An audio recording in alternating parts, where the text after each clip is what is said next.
मित्रों, नमस्कार। आज के इस व्याख्यान में मैं आप सभी का हार्दिक स्वागत करती हूँ। मैं प्रोफेसर अनुपम शर्मा, अध्यक्ष राजनीति विज्ञान एवं मानवाधिकार विभाग, इंदिरा गांधी राष्ट्रीय जनजातीय केंद्रीय विश्वविद्यालय से संबद्ध हूँ। मित्रों, आज की हमारी चर्चा का विषय है नौकरशाही का आधुनिकीकरण। वर्तमान समय में जैसे जैसे परिस्थितियों में परिवर्तन आ रहा है, सामाजिक, आर्थिक, राजनीतिक परिदृश्य परिवर्तित हो रहा है, तो ऐसे में इस बात पर बल दिया जा रहा है कि जो नौकरशाही का स्वरूप एवं भूमिका है, उसमें भी बदली हुई परिस्थितियों के अनुसार परिवर्तन आना चाहिए और उसका आधुनिकीकरण इन बदली हुई परिस्थितियों के अनुसार होना चाहिए। जो परिस्थितियां हैं, अगर हम उनका विश्लेषण करें तो द्वितीय विश्व युद्ध के पश्चात अधिकतर देशों के द्वारा लोकतांत्रिक व्यवस्था को अपनाया गया था। यद्यपि जो पाश्चात्य देश थे उनमें यह व्यवस्था उससे पूर्व ही विद्यमान थी, परंतु नवोदित राष्ट्रों के द्वारा जो है वो लोकतांत्रिक व्यवस्था को अपनाया जा रहा था और उसी का परिणाम था कि अधिकतर देशों में लोकतांत्रिक व्यवस्थाएं स्वीकार करते हुए उनकी प्रक्रियाओं को भी अपनाने पर बल दिया जा रहा था। इसके पश्चात जो परिदृश्य है या पिछली सदी के उत्तरार्ध का जो समय है, जिसमें जहां पर सदशासन पर बल दिया जाने लगा था कि जो प्रशासन हो वह केवल प्रशासन के जो नियामक कार्य हैं उनसे आगे बढ़कर होना चाहिए, अर्थात वह सदशासन के रूप में उसे कार्य करना चाहिए। तो जो सदशासन की अवधारणा वैश्विक पटल पर साकार रूप ले चुकी थी, उसने सभी देशों में और जो विशेषकर लोकतांत्रिक देश थे उन लोकतांत्रिक देशों में जो भूमिका थी, उसमें जो लोक प्रशासन की भूमिका थी उसको परिवर्तित कर दिया था। तो ये जो सदशासन की अवधारणा वैश्विक पटल पर उभर कर सामने आई, जिसने जो जिन चीजों पर बल दिया, उसमें कहा कि जो प्रशासन है उसमें पारदर्शिता होनी चाहिए, उत्तरदायित्व की भावना होनी चाहिए, इसी के साथ साथ कंसेंस ओरिएंटेड हो, रूल ऑफ लॉ हो, और उसमें जो लोग हैं उनके पास में जो एक ट्रांसपेरेंसी है या फ्लो ऑफ इंफॉर्मेशन है वो होना चाहिए। अर्थात एक व्यवस्था को और बेहतर बनाने के लिए, सदशासन के लक्ष्य को प्राप्त करने के लिए इन विशेषताओं के ऊपर बल दिया गया था। यही वह समय भी है जब वैश्विक पटल पर जो उदारीकरण और जो निजीकरण है और उसी के साथ साथ जो भूमंडलीकरण है उसकी अवधारणा भी साकार रूप ले रही थी। जो व्यवस्थाएं थी, इस व्यवस्थाओं के तहत जहां देशों के मध्य वस्तुओं का, सेवाओं का आदान प्रदान और व्यक्तियों का आना जाना निर्बाध रूप से होने लगा था, वहीं उसके जो प्रभाव है वह भी प्रशासन पर स्पष्ट रूप से देखे जा सकते थे। अब प्रशासन का जो कार्य था, ये जो नौकरशाही की भूमिका थी, वह अब केवल नियामक कार्यों तक सीमित न होकर उससे परिवर्तन की अपेक्षा कर रही थी। तो ये जो परिदृश्य था, जो इस एलपीजी के कारण परिवर्तन आया, उसने मांग की कि जो नौकरशाही का स्वरूप है, जो भूमिका है, उसमें भी परिवर्तन होना चाहिए, क्योंकि जो नौकरशाही है वह केवल नीतियों के क्रियान्वयन तक ही सीमित न होकर उसकी जो भूमिका है उसमें परिवर्तित दृष्टिकोण हो, उसे परिवर्तित परिस्थितियों के अनुसार ढालने की आवश्यकता है। जो नौकरशाही है उसको केवल अब नियामकीय कार्यों के क्रियान्वयन तक ही सीमित ना देखकर इस बात पर बल दिया जाने लगा कि यह एक विकास के उत्प्रेरक के रूप में कार्य करेगी। क्यों? विशेषकर उन देशों में, जिन देशों में द्वितीय विश्व युद्ध के पश्चात की जो व्यवस्था है, जहां पर कि नवोदित राष्ट्रों का उदय है और नवोदित राष्ट्रों के उदय के परिणाम परिणाम स्वरूप जो परिवर्तन आया है, या जो उन राष्ट्रों के समक्ष चुनौतियां थी, उनकी जो चुनौती थी कि किस प्रकार से जो उन दे राष्ट्र हैं वो वे अपने यहाँ पर लोगों का अधिक से अधिक विकास कर सकें, बेहतर से बेहतर सुविधाएं उपलब्ध करा सकें, और इसी के साथ लोगों का जो जीवन स्तर है उसको भी बेहतर बना सकें।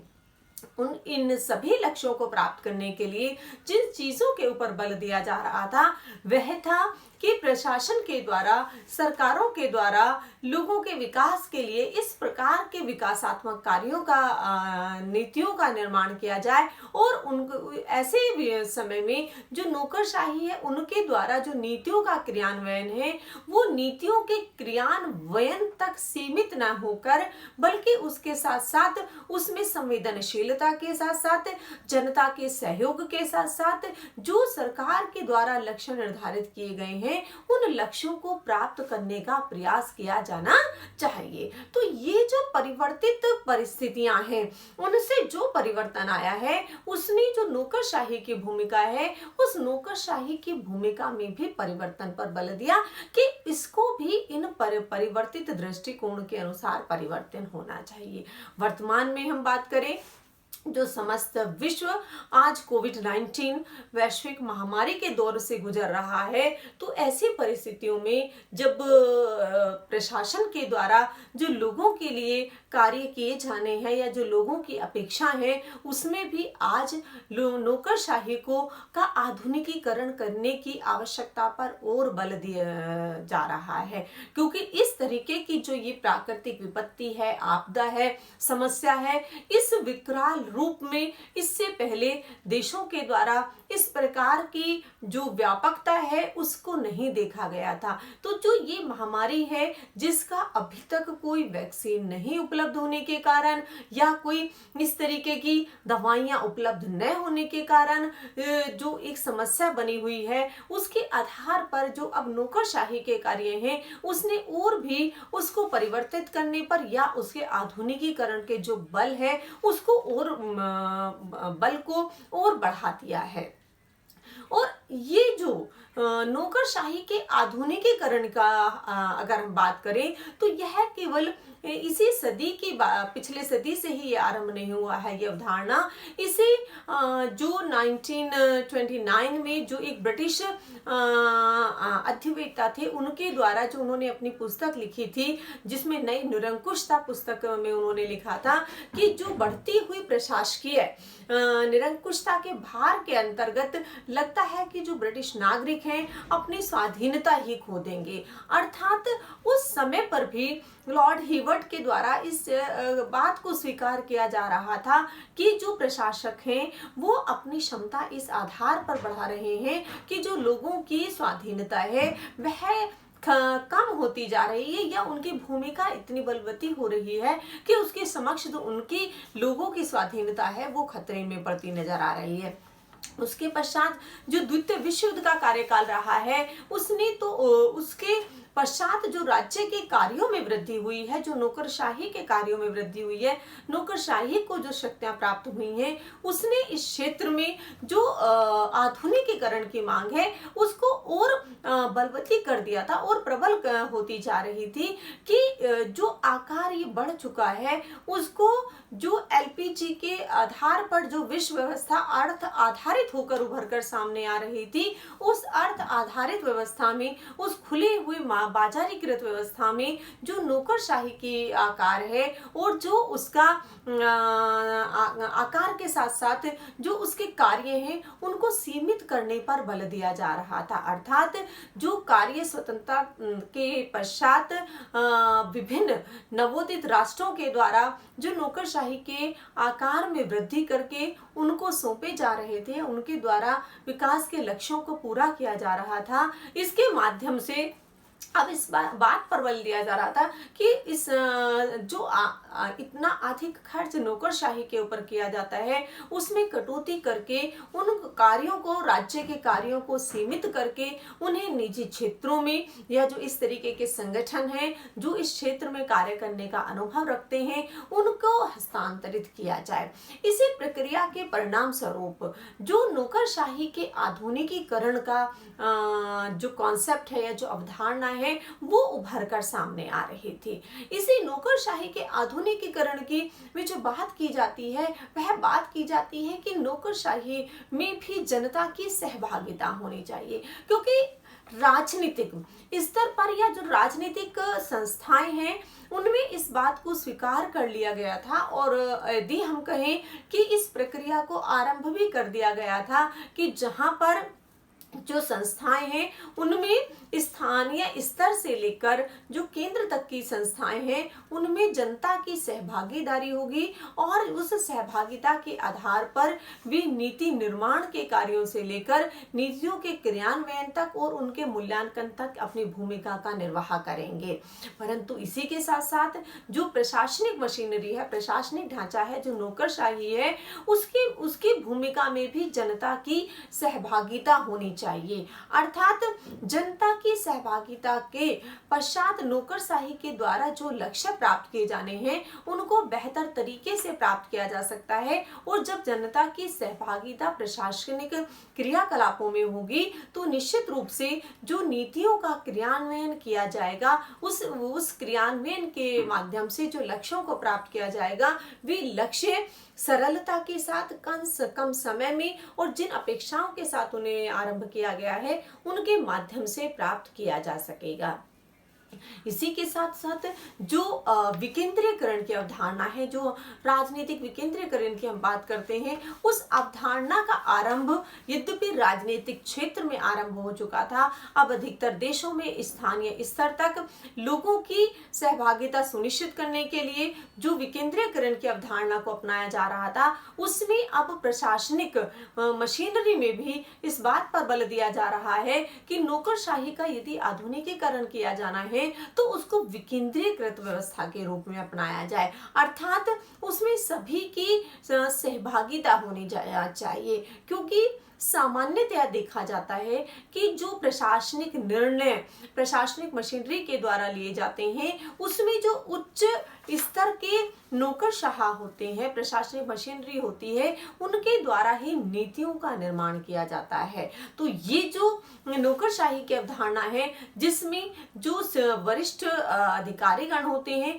उनकी भूमिका महत्वपूर्ण होती है, और जो फील्ड में काम करते हैं उनकी भूमिका केवल नीतियों के क्रियान्वयन तक सीमित होकर रह जाती है। तो अब जो नौकरशाही के आधुनिकीकरण की अवधारणा है उसमें बल दिया जाता है कि अब सभी की भूमिका नीति निर्माण में भी होनी चाहिए, क्योंकि जिनके द्वारा नीतियों का क्रियान्वयन किया जाता है निश्चित रूप से वे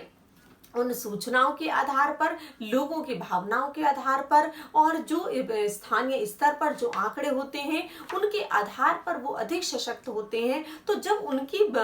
उनकी इस भूमिका को नीति निर्माण में, प्रशासनिक मशीनरी में उच्च स्तर तक उनकी सहभागिता होगी तो निश्चित रूप से उसके परिणाम भी सकारात्मक आएंगे। इसी के साथ साथ जो उत्तरदायित्व की भावना है वह भी सुनिश्चित होनी चाहिए। नौकरशाही को आधुनिक समय में जो उसकी भूमिका है उस भूमिका को देखते हुए जिन कर्तव्यों का, जिन भूमिकाओं का निर्वाह उनके द्वारा किया जाए उनमें उनकी उत्तरदायित्व सुनिश्चित हो, क्योंकि लोकतांत्रिक व्यवस्थाओं में जो सरकारें हैं वो अंतोगत्वा जनता के प्रति उत्तरदायी होती हैं। इसीलिए नौकरशाही को भी जनता के प्रति ही उत्तरदायी होना चाहिए, क्योंकि अंतिम सत्ता जनता में ही निवास करती है। इसलिए जो नौकरशाही है उसकी उत्तरदायित्व वहां होनी चाहिए, क्योंकि उससे पूर्व कुछ समय से यह देखा जा रहा था कि जो नौकरशाही है उसका जो उत्तरदायी है, जो उसका झुकाव है वो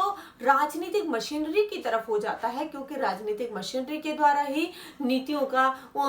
जो प्रशासक हैं उनका स्थानांतरण किया जाता है, उनका प्रोन्नति का अधिकार प्राप्त होता है। तो इसलिए जो ये दृष्टिकोण पनपा था उसको परिवर्तित करने पर बल दिया जा रहा है कि वर्तमान संदर्भों में यदि नौकरशाही को आधुनिकीकरण करना है तो उनका उत्तरदायित्व या उनका जो जनता के प्रति उनकी उत्तरदायित्व उसे सुनिश्चित किया जाए, जो कि प्रशासन में के द्वारा या हम कहें लोकतांत्रिक व्यवस्था की एक महत्वपूर्ण विशेषता होती है। इसी के साथ साथ जब हम नौकरशाही की बात करते हैं कि किस तरीके से उसे बात किया जाए तो उसमें पारदर्शिता होनी चाहिए। पारदर्शिता जहां पर सदशासन की एक प्रमुख विशेषता है, वहीं पर लोकतांत्रिक व्यवस्थाओं में भी यह मांग की जाती है कि वहां पर जो राजनीतिक व्यवस्था है उसमें पारदर्शिता हो। पारदर्शिता राजनीतिक व्यवस्था के साथ साथ जो प्रशासनिक मशीनरी है उसके कार्यों में भी दिखलाई देनी चाहिए। अर्थात जो भी नौकरशाही के द्वारा कार्य किए जाएं वो स्पष्ट होने चाहिए, उनमें पारदर्शिता हो, जनता यह जान सके या उससे वो ये महसूस कर सके कि जो कार्य उनके विकास के लिए किए जा रहे हैं उनको किस प्रकार से क्रियान्वित किया जा रहा है या प्रशासन के द्वारा जो भूमिका का निर्वाह किया जा रहा है वह भूमिका किस प्रकार की है। तो ये जो एक दृष्टिकोण है पारदर्शिता का, पारदर्शिता के माध्यम से जो नौकरशाही है उसमें निश्चित रूप से परिवर्तन आता है और जनता भी सशक्त होती है। जनता को पता होता है कि उनके लिए जो कार्य किए जा रहे हैं वह किस प्रकार से किए जा रहे हैं और किस प्रकार से नौकरशाही के द्वारा उन नीतियों का निर्माण किया जा रहा है। इसी के साथ साथ जो बात की जाती है नौकरशाही के आकार में कमी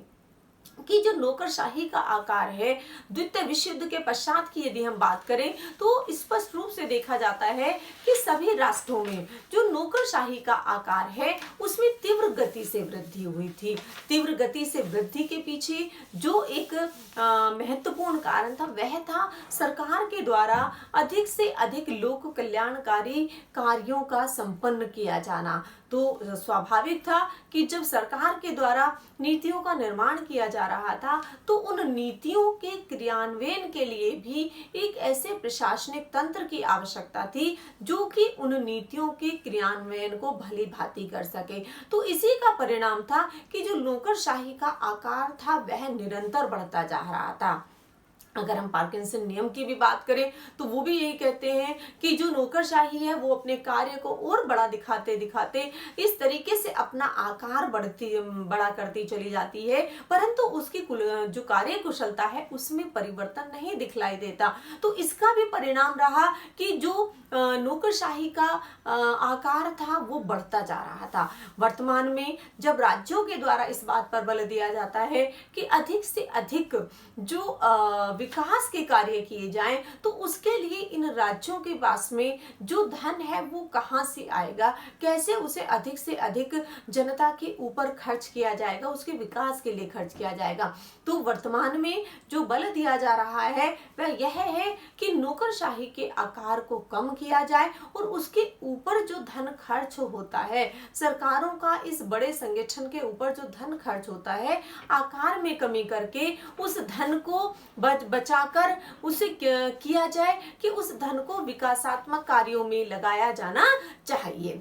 इसी के साथ साथ जो बात की जाती है नौकरशाही, क्योंकि एक परंपरागत अवधारणा है और जो परंपरागत तरीके हैं उनका प्रयोग नौकरशाहों के द्वारा किया जाता रहा है, परंतु वर्तमान में बदली हुई परिस्थितियों में इस बात पर बल दिया जा रहा है कि अब उसमें कार्य कुशलता पर बल दिया जाए। जिस प्रकार की बदली हुआ सामाजिक आर्थिक राजनीतिक परिदृश्य है वो मांग करता है कि वहां पर उसमें कार्य कुशल नौकरशाही हो। अर्थात जो विद्वानों ने 3 बातों पर बल दिया है या हम कहें 3E का जो कॉन्सेप्ट है, इफेक्टिवनेस, एफिशिएंसी और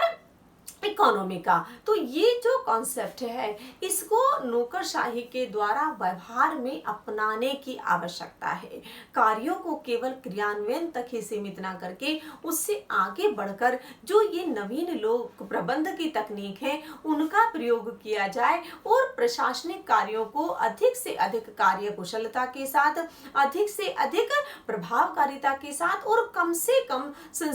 जो संसाधन है उनका उपयोग करते हुए उस लक्ष्य को प्राप्त करने का प्रयास किया जाना चाहिए। तो ये जो अब 3E का कॉन्सेप्ट है जो नवीन लोक प्रबंध के माध्यम से आरंभ हुआ है, आप इसको सब जगह पर स्वीकार किया जा रहा है और नौकरशाही के ऊपर भी इस बात पर बल दिया जा रहा है कि नौकरशाही को यदि वर्तमान संदर्भों में सारगर्भित बनाना है तो उसमें इस 3E के कॉन्सेप्ट को समाहित करने पर बल दिया जाना चाहिए, जिससे ये अपनी भूमिका का और अधिक प्रभावी ढंग से निर्वाह कर सकें। और वर्तमान में अधिकतर देशों के द्वारा अब इस तरीके की अवधारणा को स्वीकार किया जा रहा है। इसी के साथ साथ जो नौकरशाही है उसका जो परंपरागत दृष्टिकोण रहा है वो तटस्थ का रहा है कि अर्थात नौकरशाही को तटस्थ रहते हुए अपनी भूमिका का निर्वाह करना चाहिए। परंतु वर्तमान में जैसे जैसे परिस्थितियों में परिवर्तन हो रहा है